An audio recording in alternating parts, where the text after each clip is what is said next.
في القلب مشاعر أخفيها قد أشرقت الشمس عليها عن خطط لم أعبأ فيها ستكون بأيامي خرقا فحياتي قبل الحلقات.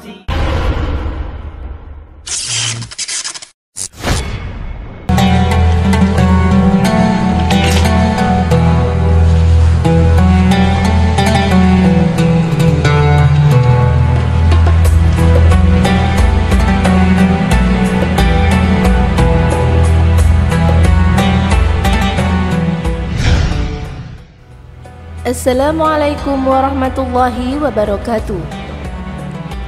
Beliau adalah Ummu Mukminin Ummu Abdillah Aisyah binti Abu Bakar Syadikah binti Syadikul Akbar, istri tercinta Rasulullah SAW. Beliau lahir 4 tahun setelah diangkatnya Nabi Muhammad menjadi seorang nabi. Ibu beliau bernama Ummu Ruman binti Amir yang meninggal dunia pada waktu Rasulullah SAW masih hidup, yaitu tepatnya pada tahun ke-6 Hijriah. Rasulullah SAW menikahi Aisyah 2 tahun sebelum hijrah melalui sebuah ikatan suci yang mengukuhkan gelar Aisyah menjadi Ummu Mukminin. Tak kala itu Aisyah masih berusia 6 tahun.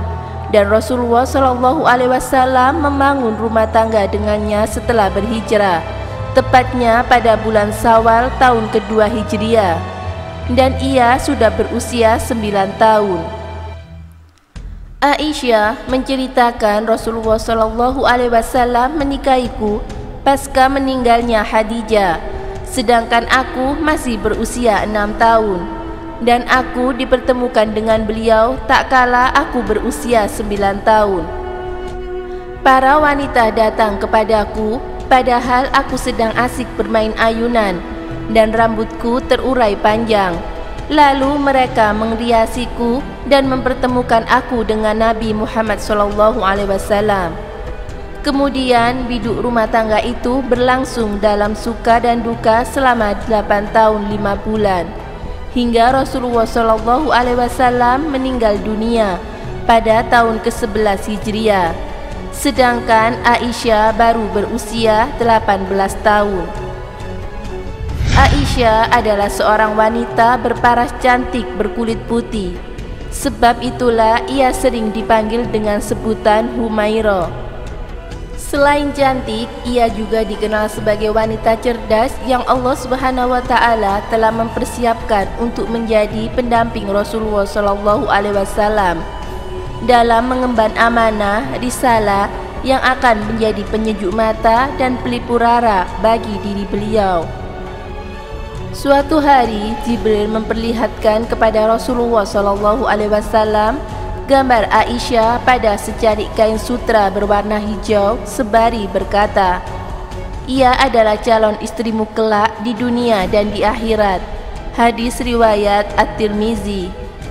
Selain menjadi seorang pendamping seperti yang selalu siap memberi dorongan dan motivasi kepada suami tercinta di tengah beratnya medan dakwah dan permusuhan dari kaumnya, Aisyah juga tampil menjadi seorang penuntut ilmu yang senantiasa belajar dalam madrasah nubuwah, di mana beliau menimba ilmu langsung dari sumbernya. Beliau tercatat orang yang paling banyak meriwayatkan hadis dan memiliki keunggulan dalam berbagai cabang ilmu, di antaranya ilmu fikih, kesehatan, dan syair Arab. Setidaknya sebanyak 1210 hadis yang beliau riwayatkan telah disepakati oleh Imam Bukhari dan Muslim, dan 174 hadis yang hanya diriwayatkan oleh Imam Bukhari, serta 54 hadis yang hanya diriwayatkan oleh Imam Muslim. Sehingga perbesar para sahabat kibar tak kala mereka mendapatkan permasalahan mereka datang dan merujuk kepada ibunda Aisyah. Keutamaan Aisyah. Banyak sekali keutamaan yang dimiliki oleh ibunda Aisyah. Sampai-sampai Rasulullah SAW pernah mengatakan dan bersabda, orang yang mulia dari kalangan laki-laki banyak sekali, namun yang mulia dari kalangan wanita hanyalah Maryam binti Imran dan Asia istri Fir'aun, dan keutamaan Aisyah atas semua wanita seperti keutamaan tasrid atas segala makanan. Hadis riwayat Bukhari dan Muslim. Beberapa kemuliaan diantaranya adalah: 1. Beliau adalah satu-satunya istri Nabi Muhammad SAW yang dinikahi tak kala gadis. Berbeda dengan istri-istri Rasulullah SAW yang lainnya, karena mereka dinikahi tak kala janda. Aisyah sendiri pernah mengatakan, aku telah diberikan 9 perkara yang tidak diberikan kepada seorang pun setelah Maryam. Jibril telah menunjukkan gambarku tak kala Rasulullah SAW diperintahkan untuk menikahiku. Beliau menikahiku tak kala aku masih gadis, dan tidaklah beliau menikahi seorang gadis kecuali diriku. Beliau meninggal dunia sedang kepalanya berada dalam dekapanku, serta beliau dikuburkan di rumahku. Para malaikat menaungi rumahku. Al-Quran turun sedang aku dan beliau berada dalam satu selimut. Aku adalah putri kekasih dan sahabat terdekatnya. Pembelahan kesucianku turun dari atas langit. Aku dilahirkan dari 2 orang tua yang baik. Aku dijanjikan dengan ampunan dan rizki yang mulia. Kedua, beliau adalah orang paling dicintai oleh Rasulullah SAW dari kalangan wanita. Suatu ketika, Amr bin Al-As bertanya kepada Rasulullah SAW, wahai Rasulullah, siapakah manusia yang paling engkau cintai? Beliau menjawab, Aisyah. Dari kalangan laki-laki? Tanya Amr. Beliau menjawab, ayahnya. Hadis riwayat Bukhari dan Muslim. Maka pantaslah kita membenci apalagi mencelah orang yang paling dicintai oleh Rasulullah SAW. Mencela Aisyah berarti mencela, mencakiti dan menggores kehormatan Rasulullah SAW. Nauzubillah. Ketiga, Aisyah adalah wanita yang paling alim daripada wanita lainnya. Berkata Az-Zuhri, apabila ilmu Aisyah dikumpulkan dengan ilmu seluruh wanita lainnya, maka ilmu Aisyah lebih utama. Berkata Atta, Aisyah adalah wanita yang paling faqih, dan pendapat-pendapatnya adalah pendapat yang paling membawa kemaslahatan untuk umum. Berkata Ibnu Abdil Bar, Aisyah adalah satu-satunya wanita di zamannya yang memiliki kelebihan dari 3 bidang ilmu, yaitu ilmu fikih, ilmu kesehatan, dan ilmu syair. Keempat, para pembesar sahabat apabila menjumpai ketidakpahaman dalam masalah agama, maka mereka datang kepada Aisyah dan menanyakan hingga Aisyah menyebutkan jawabannya. Berkata Ibnu Musa Al-Arsi, tidaklah kami kebingungan tentang suatu hadis lalu kami bertanya kepada Aisyah, kecuali kami mendapatkan jawaban dari sisi lainnya. Hadis riwayat Tirmizi. Kelima, tak kala istri-istri Nabi SAW diberikan pilihan untuk tetap bersama Nabi dengan kehidupan apa adanya, atau diceraikan dan akan mendapat dunia, maka Aisyah adalah orang pertama yang menyatakan tetap bersama Nabi Muhammad SAW. Bagaimanapun kondisi beliau, sehingga istri-istri Nabi Muhammad SAW yang lainnya mengikuti pilihan-pilihannya. Keenam, syariat tayamum disyariatkan karena sebab beliau, yaitu tak kala manusia mencarikan kalungnya yang hilang di suatu tempat hingga dapat suatu sholat namun mereka tidak menjumpai air, hingga disyariatkan tayamum. Berkata Usaid bin Khudar, Itu adalah awal keberkahan bagi kalian, wahai keluarga Abu Bakar. Hadis riwayat Bukhari. Ketujuh, Aisyah adalah wanita yang dibelah kesuciannya dari langit ketujuh. Perahara tuduhan zina yang dilontarkan orang-orang munafik untuk menjatuhkan martabat Nabi SAW lewat istri beliau telah tumbang dengan turunnya 16 ayat secara berurutan yang akan senantiasa dibaca hingga akhir kiamat. Allah Subhanahu wa Ta'ala mempersaksikan kesucian Aisyah dan menjanjikan dengan ampunan dan rezeki yang baik. Namun dengan ketawaduannya, Aisyah mengatakan, "Sesungguhnya perkara yang menimpaku atas diriku itu lebih hina bila sampai Allah Subhanahu wa Ta'ala berfirman tentangku melalui wahyu yang akan senantiasa dibaca." Hadis riwayat Bukhari. Oleh karena itu, apabila Masyruk meriwayatkan hadis dari Aisyah, beliau selalu mengatakan, "Telah bercerita kepadaku Siddiqah binti Siddiq, wanita yang suci dan disucikan." Kedelapan, barang siapa yang menuduh beliau telah berzina, maka dia kafir, karena Al-Quran telah turun dan mensucikan dirinya. Berbeda dengan istri-istri Nabi SAW yang lain. 9.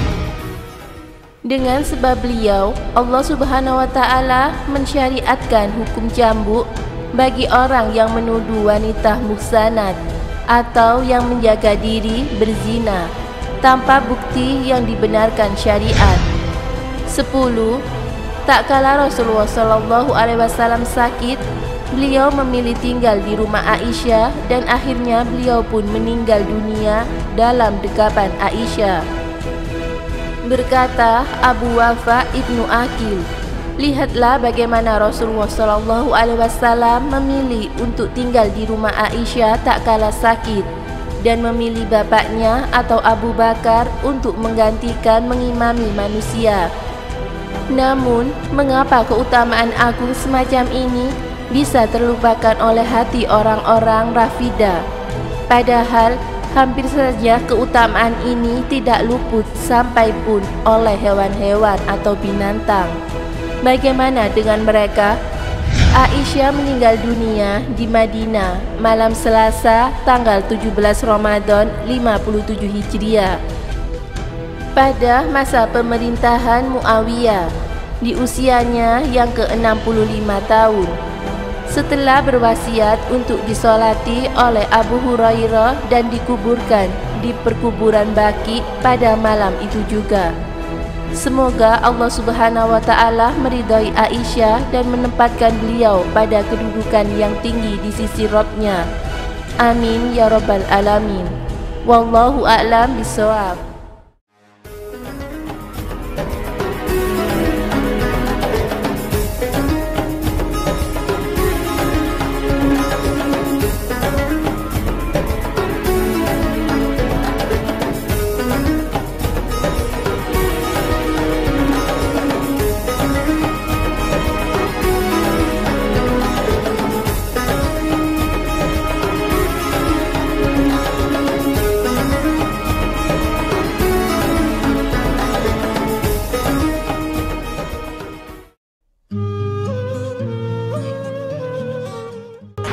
Assalamualaikum warahmatullahi wabarakatuh. Allah Subhanahu wa Ta'ala memberikan kekhususan hanya kepada Nabi Muhammad SAW dan bukan kepada umatnya.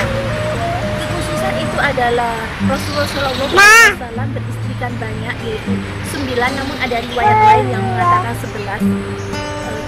Tujuan Allah menikahkan Rasulullah dengan banyak sekali wanita adalah agar sunat-sunat bunda Rasulullah di rumah itu yang tidak tampak bisa tampak dan bisa diriwayatkan secara utuh. Karena istri Rasulullah memiliki peran yaitu menyampaikan sunnah-sunnah Rasulullah ketika ada di rumah.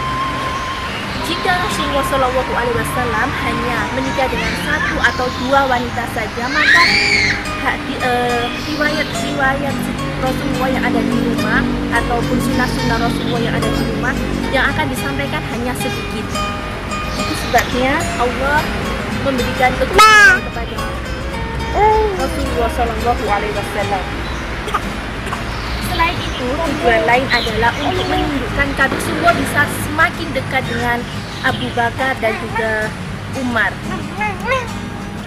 Dan mohon digarisbawahi, banyak sekali orang-orang awam yang mengatakan bahwa saya menikah banyak melakukan sunnah Rasulullah, saya menikah banyak karena Rasulullah saja, panutan saya saja menikah dengan wanita yang banyak sekali. Mohon itu digarisbawahi, bukan maksud untuk menyinggung siapapun di sini, tapi di sini Rasulullah diberikan Allah kekhususan, dan Rasulullah menikah dengan banyak wanita bukan hanya untuk karena melampiaskan nafsunya, melainkan untuk mengajarkan agama Islam agar lebih luas, agar lebih banyak yang mengetahui tentang agama Islam. Jadi kalau ada yang mengatakan sedemikian rupa seperti ini misalnya, saya menikah banyak karena saya ingin melakukan sunnah Rasulullah, saya menikah banyak karena saya umatnya Rasulullah, bukan. Dan itu benar-benar salah, karena di sini Allah memberikan kekhususan hanya kepada Rasulullah, bukan pada umatnya. Dan Rasulullah di sini menikah juga karena untuk menyampaikan agama Allah. Jadi hikmah dari Rasulullah beristrikan banyak, yaitu diantaranya mengajarkan agama Islam. Sekian yang dapat saya sampaikan, semoga bermanfaat. Wallahu a'lam bishawab. Wassalamualaikum warahmatullahi wabarakatuh.